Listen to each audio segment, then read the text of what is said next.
September 28, 2025, a date that will be remembered not for a war, but for the day money itself rebelled.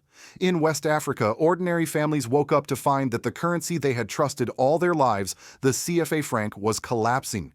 Overnight, its value on the black market shot to record highs, $10 for 850 CFA, nearly 30% above the official rate.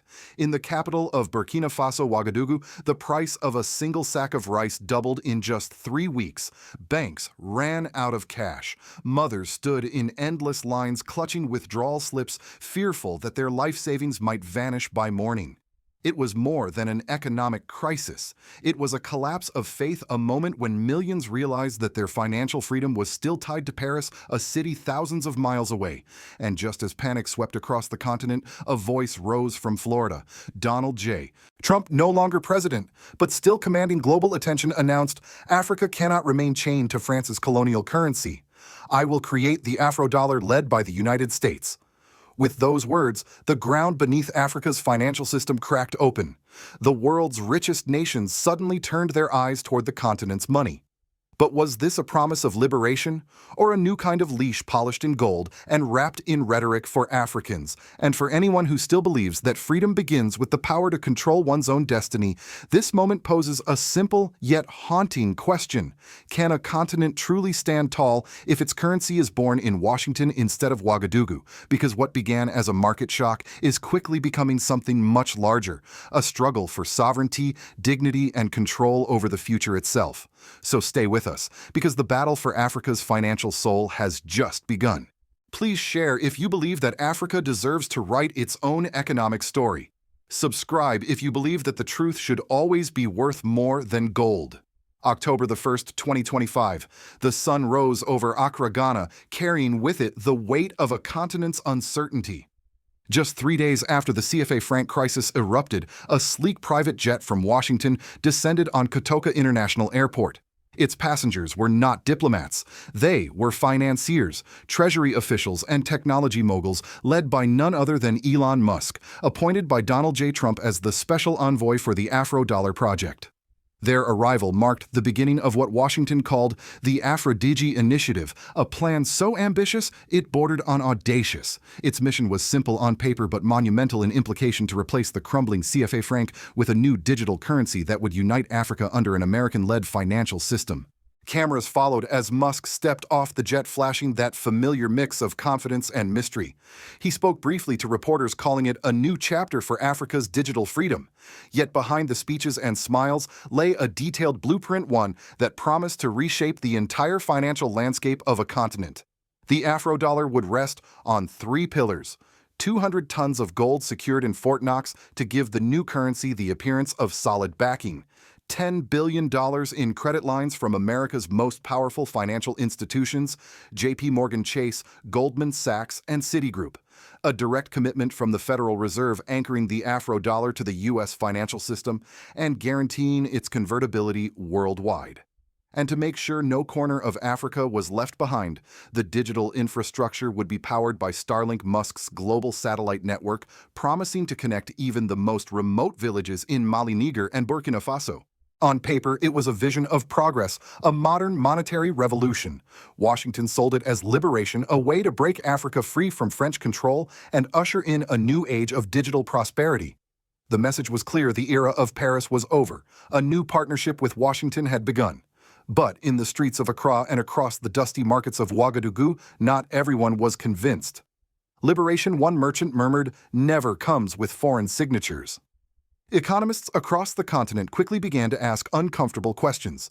If the CFA franc tied Africa's economies to Paris, wouldn't the Afro Dollar simply tie them to Washington? If decisions about African money were still being made in New York or D.C., how different would the new system really be? Even the name Aphrodigi, short for African Digital Initiative, felt ironic to many. Digital, yes, but African, not quite. In the weeks that followed, internal memos leaked from regional banks in Niger and Senegal revealed growing unease. Accepting the Afro Dollar would mean surrendering a portion of monetary policy to the U.S. Federal Reserve, effectively giving Washington the ability to pressure African governments without firing a single bullet. To some, that was a step backward, not progress. To others, it was déjà vu, a familiar story dressed in futuristic packaging. And yet, there was undeniable allure. The promise of stability, access to credit, modern technology, and seamless trade was tempting to nations tired of the old colonial model. For countries facing inflation, debt, and dependency, Washington's offer looked like salvation, at least on the surface. But as African central bankers reviewed the fine print, they noticed what was missing. There was no clause ensuring African ownership, no guarantee that monetary decisions would be made in African capitals. No seat at the table where policy would truly be set. One Burkina analyst summarized it bluntly: if our currency is printed in Fort Knox and approved in Washington, then it doesn't matter if it's called Afro or Dollar. It's still not ours. By the end of that first week, tension hung heavy in the air. Journalists in Dakar and Abuja began to report that several governments were divided over the deal. A few leaders saw opportunity, others smelled a trap. And in Wagadugu, the man many called the most defiant voice in Africa, President Ibrahim Traoré was quietly preparing his answer. He had watched the gold-backed promises, the Wall Street contracts, the talk of liberation from afar. But to him, the heart of the matter was simple. You cannot build freedom on another man's foundation. Behind closed doors, Traoré summoned his ministers and called for an emergency summit of the West African Economic and Monetary Union, WEMOA. The question he posed to them was as old as empire itself, yet as urgent as ever. Do we want to be liberated or merely rebranded under a different master? Within 24 hours, Africa's quiet financial storm was about to become a full-blown political earthquake. October the 2nd, 2025. Less than 24 hours after Elon Musk's delegation landed in Ghana, all eyes turned toward Wagadugu. Inside the grand marble hall of the West African Economic and Monetary Union, WEMOA, a sense of urgency electrified the air. Cameras flashed. Delegates murmured in half a dozen languages. The crisis had shaken every capital from Dakar to Lagos, and now they had come to hear one-man president, Ibrahim Traoré. He stood before them calm yet unyielding, wearing his signature military khaki. There were no slides, no teleprompters, just his voice, steady, deliberate, and charged with conviction. Africa cannot exchange one chain for another, he said. If there is to be a new currency, it must be created by Africans for Africans. For a long, tense moment, silence filled the room. Then applause, thunderous, unrestrained, defiant. Mali's delegation rose first, pounding the tables in approval. Niger followed their finance minister, shouting, "Oui, c'est ça." But not everyone shared the enthusiasm. Representatives from Côte d'Ivoire and Senegal, both deeply entangled with French and American financial systems, warned that rejecting Washington's proposal could trigger economic collapse. Without external backing, one delegate cautioned, "Our economies will bleed." The fracture lines were drawn. On one side stood the dreamers, those who believed Africa could walk unaided. On the other, the fearful, those who still trusted that stability could only come from abroad. Outside the summit hall, the streets of West Africa were already boiling. In Lagos, thousands of students flooded the avenues waving handwritten signs, "No to CFA, no to Trump dollar." In Abuja, young traders chanted, "Africa's wealth must fund Africa's future." And in Bamako, farmers marched alongside teachers, their dusty banners scrawled with a single word, "Freedom." By dusk, the protests had spread to Niamey, Dar es Salaam, and Accra. It was no longer about currency. It was about identity. A generation born in debt and dependency was rising to demand something more tangible than promises sovereignty. From inside the WEMOA headquarters, Traoré watched the images broadcast live across Africa. Crowds filling the boulevards, youth waving flags of Burkina Faso, and Mali women singing old independence hymns. The sound was deafening, the symbolism undeniable. Do you hear that he asked an aide quietly? That's the sound of a continent remembering who it is. By the time night fell over Wagadugu, his words had already sparked a storm across the continent. Social media exploded under the hashtag "No More Masters of or Money." Videos of students confronting police went viral. Interviews with young economists circulated across TikTok and YouTube, explaining sometimes angrily, sometimes tearfully, why Africa could no longer rent its financial future. In Paris, Emmanuel Macron took to the podium visibly shaken. He accused Trump of undermining African sovereignty and called the Afro Dollar a new face of economic imperialism. It was an ironic reversal, the former colonial power suddenly claiming to defend African independence not out of virtue, but out of fear. Meanwhile, in Washington, Trump doubled down. At a rally in Miami, he thundered, "Those who reject the Afro Dollar will miss the greatest opportunity in history." To him, it was business. To Africans, it was betrayal dressed in benevolence. And then came Beijing's move. Within days, China launched its counterproposal, the Digital Yuan Africa Initiative, a central bank-backed digital currency tied to its Belt and Road projects across Ethiopia, Kenya, and Djibouti. Chinese officials declared that it would liberate African trade from Western gatekeepers. Africa had become the new financial battlefield. CFA Franc versus Afro Dollar versus digital Yuan. Analysts called it the currency Cold War. In the middle of it all stood Ibrahim Traoré, a soldier-turned-statesman now forced to navigate one of the most dangerous diplomatic minefields in modern history. To his supporters, he was the heir of Thomas Sankara, daring to challenge the invisible empire that ruled through banks instead of armies. To his critics, he was reckless, a man willing to gamble the fragile economies of the Sahel for a dream too idealistic to survive. Yet Traoré understood something his predecessors did not. Every form of control begins with currency. He looked beyond the chaos and saw clarity. Africans, he told his cabinet that night, must stop asking permission to be free. If we keep waiting for the world to build our future, it will always belong to someone else. That statement, brief, simple, and raw, became the headline across Africa by morning. It was replayed on national television, printed on banners, and carved into the walls of university campuses. Across the continent, a quiet realization was dawning. This was no longer about the value of money. It was about the value of freedom. And as dawn broke again over Wagadugu, the crowd outside the presidential palace chanted one word over and over: sovereignty. In the days that followed, the tremors from Wagadugu rippled far beyond the corridors of power. They reached the dusty streets, the markets, and the kitchens of ordinary Africans. At dawn, the lines outside banks grew even longer. Mothers clutched sleeping babies as they waited to withdraw whatever was left in their accounts. Retirees carried plastic chairs and sat beneath the fading shade of mango trees, praying that their savings would not vanish overnight. The CFA franc, once mocked as a colonial relic but trusted for its stability, was now treated like cursed paper. Merchants refused to accept it. Some hoarded goods, waiting for clarity on what would replace it. In Wagadugu's central market, a shopkeeper named Amadou held up a crumpled bill and said, "We hated the CFA, but at least we could still buy bread with it. Now, I don't know if tomorrow it will buy anything at all." Prices for essentials, rice, oil, and maize had doubled. Diesel became scarce. Families surviving on $2 a day faced an impossible choice: eat less or stop sending their children to school. The tension was palpable. Across West Africa, daily life had become a waiting game between fear and hope. And yet, amid the uncertainty, something new began to bloom, a political consciousness that no economic collapse could suppress. In Bamako, students held open-air seminars titled, "What is Sovereignty Worth?" In Lagos, street artists painted murals of broken chains forming the outline of the African continent. In Accra, women's cooperatives began exchanging food and crafts using a community token they called the People's Franc.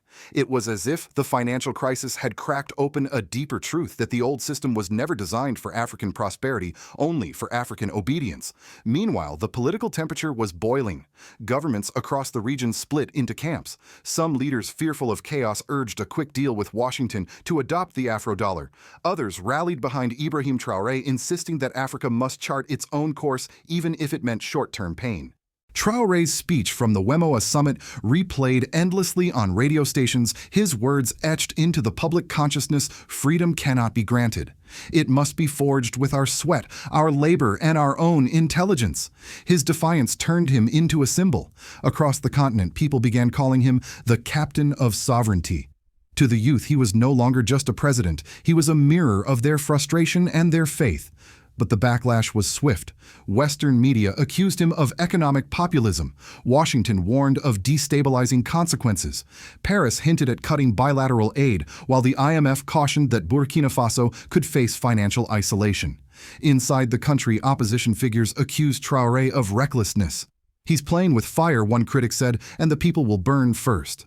Still, the streets told another story. Each night, as the city lights dimmed from rolling power cuts, candles flickered in windows across Wagadugu. Families gathered to listen to radio updates not about stock markets, but about the idea of freedom. Farmers spoke of exchanging their produce in gold or livestock instead of foreign cash. Teachers told children that they were living through history. And in village squares, elders reminded the young that Thomas Sankara once dreamed of the same fight, and that the dream never truly died. From Washington to Paris, analysts scrambled to predict what would happen next. Would Traoré's defiance ignite a revolution or plunge the region into deeper poverty? But inside Africa, the question was far simpler, if not now. When what had begun as a financial panic was now a civil awakening, not through violence but through conviction, a collective realization that the price of sovereignty might be high, but the cost of submission was higher still. And as dawn returned to Wagadugu once more, graffiti appeared overnight across government walls. In bold red paint it read, "No more masters of our money." While Africa's streets were filled with protest chants, boardrooms thousands of miles away were humming with a different kind of noise, the sound of calculation. In Washington, the Afro Dollar project was being repackaged for Congress and Wall Street as a Marshall Plan for the 21st century. Its advocates promised a new era of prosperity, arguing that just as America rebuilt Europe after World War II, it could now liberate Africa through finance. The rhetoric was noble, the motives were not. Behind closed doors, lawmakers debated the real question: how much control over Africa's future was too much? One senator caught off record said the quiet part aloud: "If you control the currency, you don't need to control the land." The comment spread quickly through diplomatic circles, a moment of candor that revealed the true stakes. The Afro Dollar, wrapped in the language of partnership, was not just about trade. It was about influence. A continent's autonomy could now be measured not in armies or treaties, but in who printed its money. Financial giants like JP Chase and Goldman Sachs began building liquidity facilities for the project. Tech firms in Silicon Valley rushed to develop payment apps and digital wallets to run on the Afro Dollar system. To investors, Africa was the new frontier, rich in resources, young in population, and hungry for infrastructure. But not everyone bought the narrative. At the United Nations, diplomats from Brazil and South Africa questioned the wisdom of letting a single foreign power dictate Africa's monetary framework. In Paris, President Emmanuel Macron accused Washington of launching an economic invasion under the banner of liberation. For France, the Afro Dollar was not competition, it was an existential threat. The CFA Franc, after all, had been Paris's invisible empire for 75 years, quietly funneling wealth and political alignment back to Europe. France scrambled to respond. Behind closed doors, officials discussed new credit lines worth €5 billion to preserve influence. Others proposed rebranding the CFA into a reformed eco-currency tied to the euro, a desperate attempt to save the system without changing its essence. But the French press was less diplomatic. One editorial in Le Monde asked the question few dared to voice: are we fighting to help Africa or to keep Africa under us? Meanwhile, Beijing saw opportunity in the chaos. The People's Bank of China accelerated its digital Yuan Africa initiative, tying it to Belt and Road projects in Ethiopia, Kenya, and Djibouti. By linking railways, ports, and energy grids directly to digital payments, China aimed to bypass Western systems entirely. A senior Chinese official summed it up bluntly: if Washington wants to write Africa's future in dollars, we will write ours in code. In Brussels, EU leaders began debating whether Europe should launch its own digital currency for Africa to maintain balance. In Moscow, BRICS strategists celebrated Traoré's defiance, calling it a crack in the Western financial order.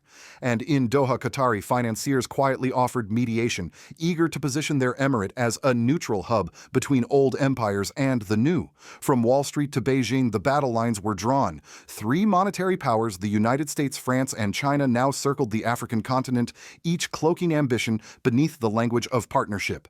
But the world's attention soon turned to a single question echoing across African airwaves: can sovereignty be outsourced? Because as Ibrahim Traoré stood alone in Wagadugu facing the weight of three superpowers, his defiance began to mean something greater than policy. It became a mirror for the entire world, a reminder that in the age of digital empires, the fight for independence no longer happens on battlefields, but in bank ledgers, satellites, and code. And for the first time in modern history, Africa wasn't merely reacting to global decisions. It was forcing the world to react to hers. The turning point did not come from Washington, Paris, or Beijing. It came from Wagadugu. On an October morning heavy with heat and history, President Ibrahim Traoré stood before a crowd and unveiled the African Currency Initiative (ACI). Beneath a banner that read, "One Africa, One Currency," he declared what no African leader had dared to say in generations. "We are not seeking permission. We are building the future." For the first time, Africa's currency would be born from its own soil, backed by gold from Burkina Faso and Mali cobalt from the Congo, oil from Nigeria and Angola, and the labor of its own people. It was not merely a financial plan, it was a declaration of independence. Across the continent, hope surged. Students in Ghana danced in the streets. Farmers in Niger spoke of finally trading in their own money. On social media, the words "Hockey, One Africa, One Currency" burned bright like a rising flag. Yet behind the applause lingered a quiet warning. The path to freedom is steep. Without unity, even the noblest dream can collapse beneath the weight of ambition and foreign pressure. The world will not surrender its control easily, not when $3 trillion in future trade lies at stake. So Africa now stands before history's mirror, holding three choices: dependency, nostalgia, or sovereignty. And whichever it chooses will echo far beyond its borders. Because once a people believe they can control their destiny without permission, no empire can ever rule them the same way again. If you believe Africa deserves to define its own value, share this story. And if you believe truth should outshine power, subscribe and stand with those who choose sovereignty over silence.